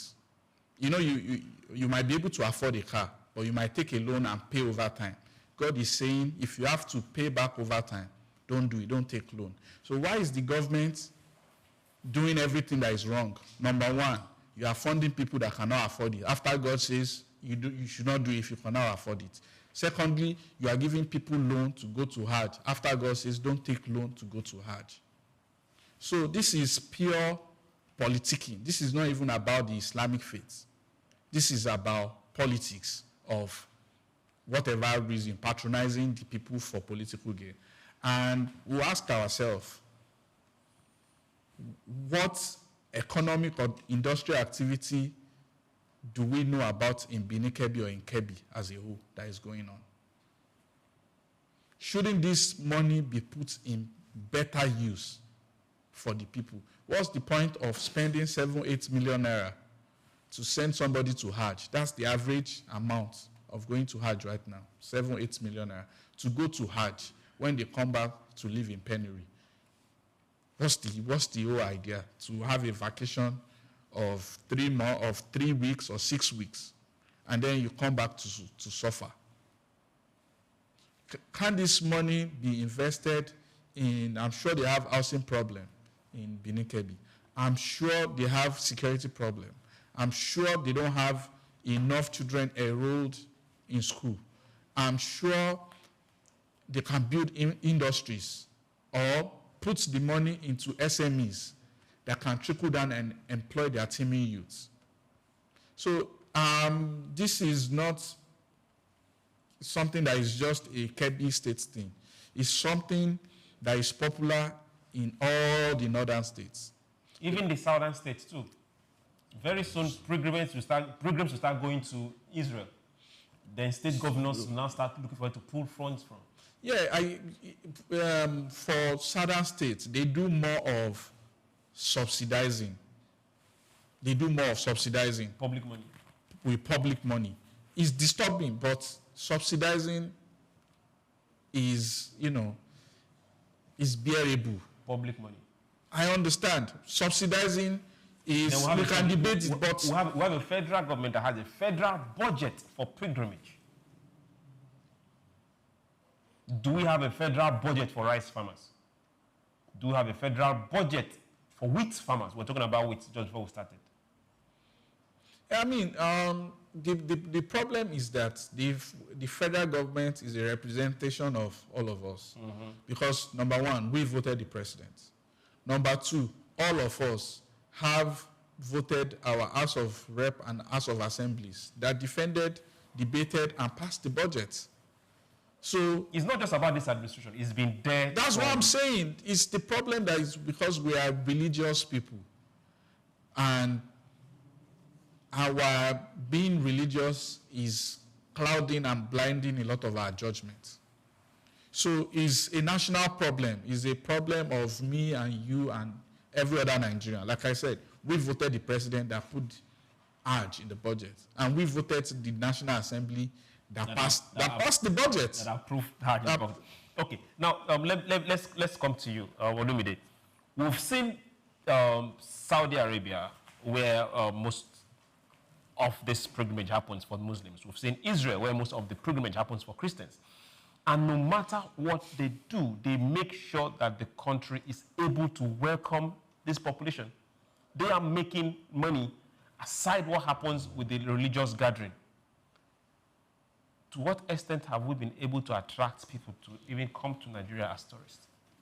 Well, we have Judea Oba and the rest of them. How many people are coming in? People are coming. Diasporans are coming in. Well, not Which foreigners. diasporans?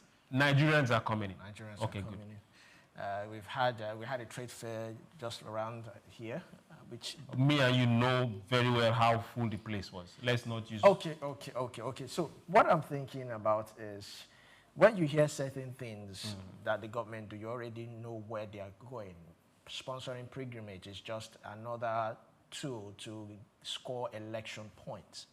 Basically, you sponsor a couple of people, give out loans and all that, and when the next circle of election comes, they know who to vote for. You use that as a point that, oh, you remember I did this. So when I come in this time around, it won't be loans. I'll give free pilgrimage. When can we stop this and focus on? I've always said it's the mind of the government, of the governor. What is he thinking for his people? A thinking governor, or let me not say thinking, a governor who is progressive will think about how he can enrich the people of that state. There was a particular state that the governor married 100 orphans. What was he thinking? So and if you look at Kebbi has iron, gold, gemstones, kaolin, bauxite, and the rest of them. This could attract investment and create jobs. You do not add bandits and terrorists. Okay. They have that too. Okay, yes, they do. But I'm talking about job creation, wealth creation. It could attract investment. It could create jobs. So you invest in things like this and hire people in large scale so that they can have purchasing power to buy things or go for their own pilgrimage, not give them loans. Thank God Mokhtar was able to, express these things from the religion itself, and so that we already understand that it's not even, because I was thinking it was like a mandate to go on a pilgrimage. But thank God he has really, elucidated that. Now we understand that it's not mandated from the religion itself. It's just if you are willing to go. Do you understand? So that is kept aside. But why should we be using state government money to borrow? What is the assurance? Because you're not borrowing for business. You're not borrowing for investment. So it's not as if they have money somewhere that they are going to pay back. They are going on pilgrimage. When they come back, how will they pay this money? It's a social service, which means it's likely going to be like a grant. So who is going to pay?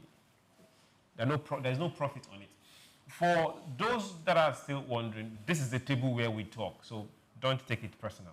It's just we are looking for solutions of growing the economy. It must not be my economy, your economy. When yours grow, it affects mine. If I make, you buy. If you make, I buy. So it doesn't matter the state where you are or who we worship, as long as we remain true to ourselves and be productive. So what are those avenues that are not making us productive? That's what we are trying to lay here. Say, hey, let's talk about them. So for KB State, is this 10 billion productive investment? These are questions we really want answered. how productive is it going to be if these monies were channeled to something else? Let's say a rice farm that will see producing in 3 months, and KB happens to have a very arable farm land for rice and cotton and wheat. So you just imagine getting 1,000 farmers and holding them down with 10 billion for 3 months. We're just talking. Now let's talk about something else that is happening very, very far from our shores.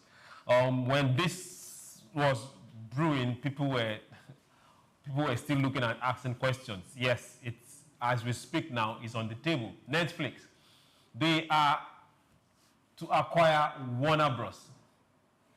In $82.7 billion industry-shaking deal. Netflix, yes, you heard me. Netflix, they have announced a landmark $2.7 billion deal to acquire Warner Bros. From Warner Bros. Discovery making one of the most significant merger in entertainment history. Now, the agreement confirmed by both companies on Friday brings months of speculation to an end and signals Netflix's boldest move yet to consolidate its dominance as the world's largest streaming platform. The acquisition gives Netflix access to Warner Bros.' vast content library, including franchises like DC, Harry Potter, the HBO originals. Industry analysts say the deal will reshape Hollywood's power dynamics, further blurring the line between the traditional studio and digital giants. It also reflects Netflix's shift towards vertical integration as it secures control over both production and distribution. The acquisition pending regulatory approval comes amid intensifying competition in streaming, where scale, content ownership, and global reach are increasingly critical to survival. Gentlemen, this is one particular news that people didn't see it coming earlier on, but industry analysts just knew that at the rate at which these companies were going, those in the streaming were going to overtake them, and nobody saw it happen. If you remember very well, when Netflix came, nobody even wanted to buy into them. They were looked like, hey, we'll get out of here. It was just like the story between BlackBerry and Apple. No, what's it called? This other, remember the days of Nokia. Yes. Remember the days of Kodak. Kodak cameras. Remember the days of printers. Yes. IBMs and co. Remember the days of post office. Technology is reshaping a whole lot of things and arranging a whole lot of businesses. And those that have refused to reshape or evolve are dying. Right. Who saw Netflix be this rich, this short?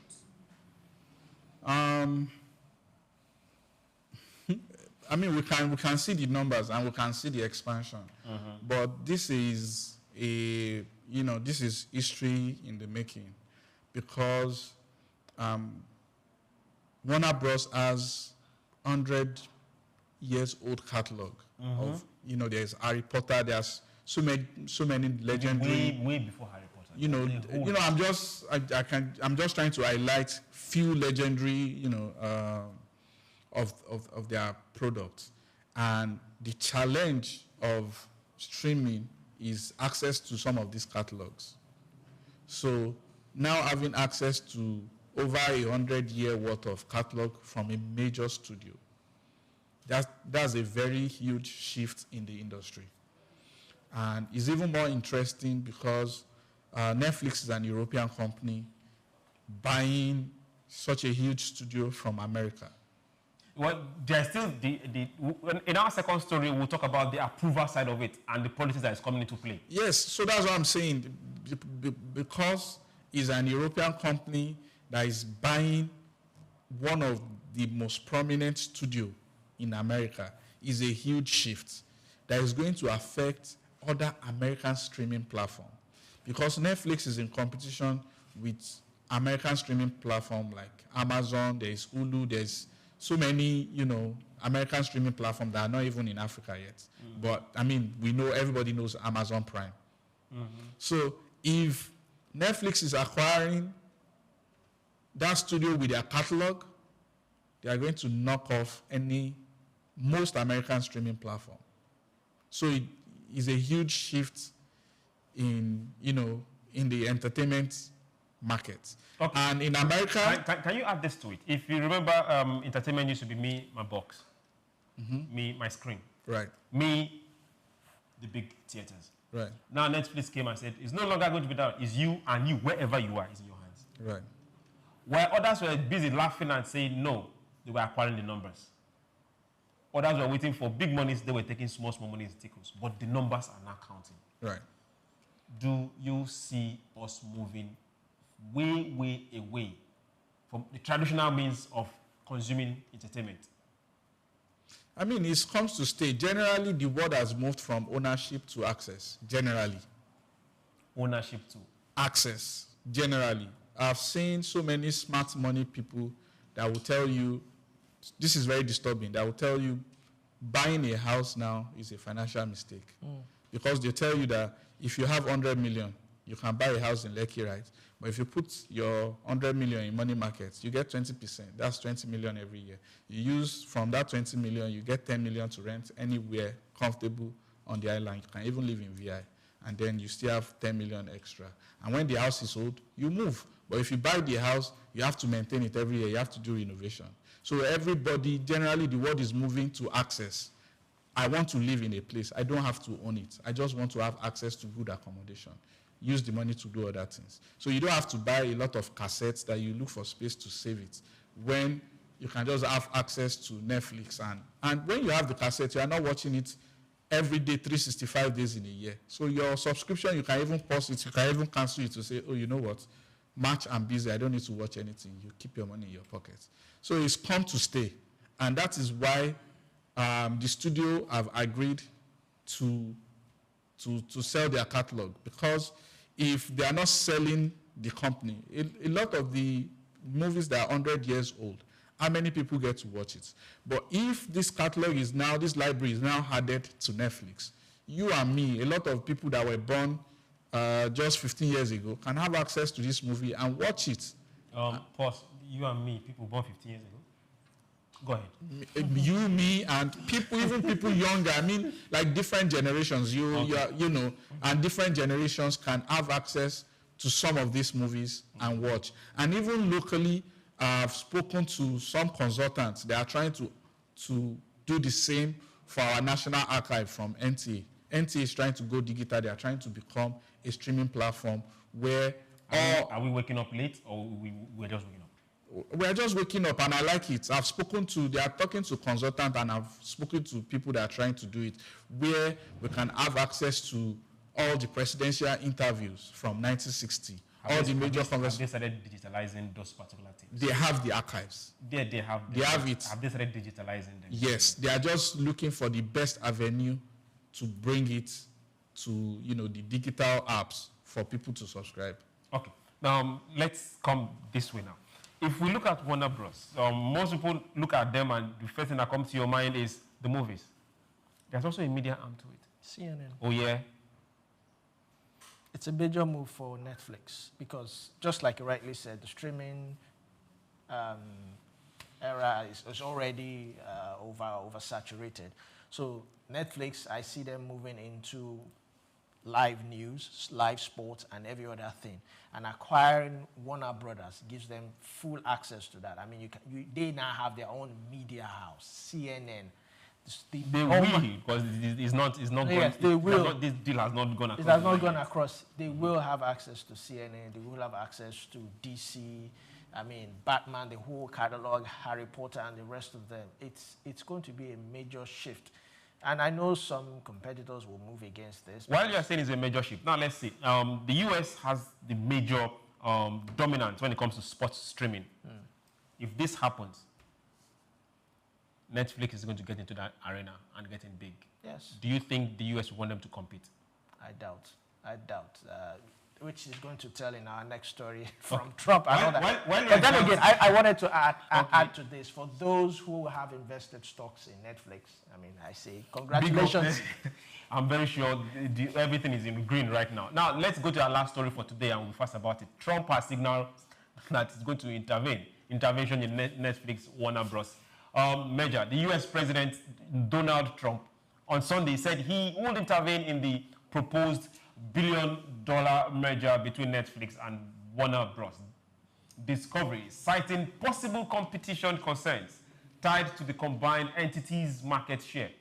I will be involved in that decision. Now, Trump told reporters at the Kennedy Center on us, hinting at potential regulatory scrutiny of the blockbuster deal announced on Friday. The merger would give Netflix control over Warner Bros. Iconic assets, including HBO, CNN, DC, and Warner Bros. Studio, though final approval lies with federal antitrust regulators. Trump's remarks suggest political involvement could shape the outcome.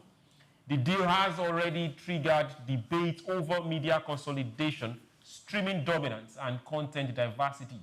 Analysts say a merger of this scale could reshape the entertainment industry and raise red flags over content control and pricing power issues regulators may now face increased pressure to address under Trump's watch.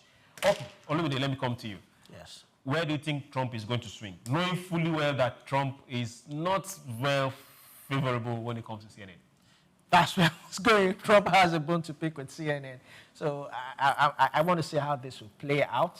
Trump is a billionaire, though I don't see him acquiring anything for now, maybe after he leaves government and all that. But he has some billionaire friends who can also step in, you know, because it's competition and it's power. Whether we like it or not, it's power, it's monopoly. It's who has access to do what he or she wants. But I see a situation whereby if Netflix, if they have really good negotiators, they can bring everyone into the fold. It's still Netflix, just sell a percentage or a stake to other people who are willing, and you get everybody on board, like a coalition, something of sort. So, I mean, it can swing both ways. Trump, it can swing both ways. Remember during Trump's last era, before this second term, we had the issue of TikTok. Yes. And he tried getting an American to buy TikTok. Yes. Well, we saw how that played out. Exactly. How is this going to play out? In your thoughts? But I think he might go that route. He might want to still retain some of that stake. I think it might swing towards retaining a percentage or a stake. How well he negotiates or how much stake is now left to Trump. He might go for... Trump's is approval. The administration is approval. Stake is between Warner Bros. And Netflix. I'm talking of how it went with TikTok and ByteDance and the rest of them and all that. It might go that way. He might also use politics, of course. He has that power. He might use, you know, Trump is smart. He has a team of people who are smart and would advise him on how he does, but also Trump is or could be emotional sometimes and all that. Okay. But let's see how it goes. Okay. Now, let's take your final remarks on this. Trump now in the picture. To what extent will he affect this deal? With Trump in the future, in my own opinion, the only way this benefits America is that the shareholders of Warner Bros. Will have access to liquidity. They are going to make money from this acquisition. Warner will be able to settle their debts. But the flip side is that America has too many new streaming platforms. There's Hulu, there's Starz, there is Paramount, with this acquisition, Netflix is going to kill all of these streaming platforms because they won't be able to match up the kind of library that Netflix will have access to. The only reason why people stream this American platform is because they have access to original American movies. The Starz, the Hulu, the Paramount, the American streaming. But with Netflix acquiring a major American Hollywood library like Warner Bros., I don't see how these other studios are going to be able to compete and survive. And that's where Trump comes in, because Trump is there as a president to protect American interests, and not even talking about shifting all of this revenue to an European country where Netflix comes from. Okay. No, in business, it's dog-eat-dog world. Okay. No sentiments. No sentiment, but I think Trump will put America first. We know that for sure. Definitely. I want to thank you very much for being part of SBL today. It's been great and it's been our pleasure having you on that other side. So to say thank you again, we can't say it enough. Remember, go on our platforms. YouTube is X now. X is Twitter now. Go to YouTube, go to Facebook, go to TikTok, and follow us. It's SOUQ News Television. You can't miss it. Remember, follow us, like, and most importantly, share. Drop your comments, and we will read and we'll communicate after the show. The show must not end here. You can continue outside of the show time. My name is SOUQ John Rogers. Remember, nobody is more Nigerian than you. Be nice and be productive today. Olumide. It's been a pleasure staying with us on SOUQ Business Landscape. Like, comment, and share. I am Olumide Shukwa. Enjoy the rest of your day.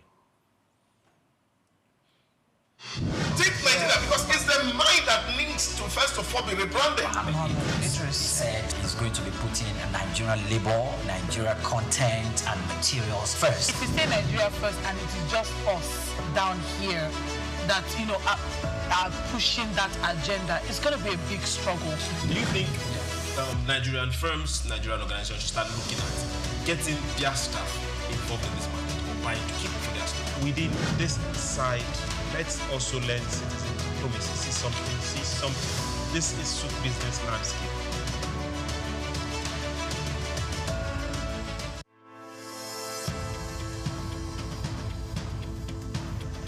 At the heart of a strong currency lies a simple principle. The demand for local goods drives production, creates jobs, reduces reliance on imports, and ultimately stabilizes the exchange rate. Countries like Rwanda, South Africa, and Egypt have achieved remarkable success by investing in their own industries. Rwanda has built a textile industry that competes with foreign imports. South Africa has developed a powerful automobile sector, and Egypt has excelled in agribusiness exports. These nations have strengthened their currencies by prioritizing local production, consumption, and exports. Nigeria, with its vast resources, stands at the threshold of a similar transformation.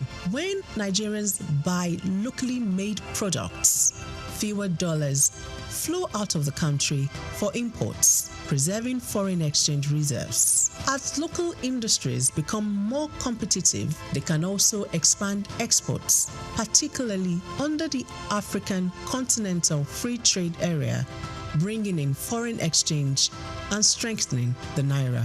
In 2022, Nigeria spent over $9 billion on food imports. If just half of that had been directed towards locally made goods, it could have significantly reduced pressure on the naira. The key lies in industries with the potential to drive economic growth: agro-processing, textiles, automotive, technology, and leather goods. Nigeria is already a leader in agriculture, but to fully benefit, the country needs to move beyond exporting raw commodities to processed goods. Products like cashew nuts, shea butter, palm oil derivatives, and hibiscus flowers command higher prices internationally. Ghana earns about $2 billion annually from cocoa processing, while Nigeria's cocoa exports lag far behind. With investment in food processing plants and the branding of agricultural exports as premium African products, Nigeria can bridge this gap, reduce reliance on European imports, and tap into Africa's fast-growing middle class. The Nigerian fashion industry has also gained global recognition, but the country still imports billions of dollars in textiles. In 2021, Nigeria imported over $4 billion worth of textiles, while Ethiopia, using local cotton, earned $110 million from garment exports. By boosting local textile manufacturing and using Nigerian cotton, Nigeria could reclaim a significant share of the $15 billion Africa fashion industry. positioning cities like Lagos, Aba, and Kano as textile hubs. Nigeria's automobile sector also presents an opportunity. The country spends over $8 billion annually on vehicle imports.